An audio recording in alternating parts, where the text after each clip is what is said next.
faut abandonner ces taxes aussi longtemps qu'on ne les remet pas dans la perspective d'une mise à plat totale des dépenses et des recettes. C'est le moment. Je pense que on peut tirer le meilleur de cette situation si on en profite pour mettre à plat les dépenses et les recettes. Le retour de l'ISF?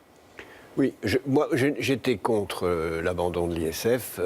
La commission que j'ai présidée il y a 10 ans, dont on dit à tort qu'elle était... Dont le rapporteur était Emmanuel Macron. Le rapporteur était Emmanuel Macron, dont on dit à tort qu'elle était une commission libérale. Elle était une commission bipartisane. Donc, retour ou pas à Dans l'ISF? cette commission, nous ne proposions pas l'abandon de l'ISF. Et pour ma part, j'ai toujours été contre Et aujourd'hui? Je pense qu'il faut le rétablir. Oui.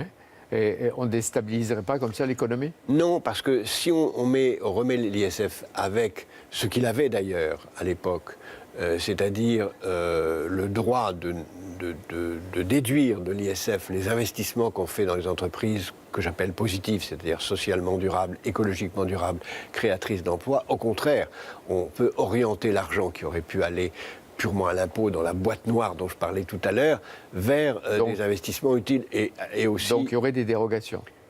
Des possibilités d'utiliser cet argent d'une façon créatrice d'emplois et utile écologiquement. Est-il possible d'augmenter le SMIC et de lui donner un coup de pouce? Et éventuellement combien? Je trouve que l'expression coup de pouce est vulgaire. Est injuste, injurieuse même à l'égard de ceux qui vivent avec un salaire aussi bas.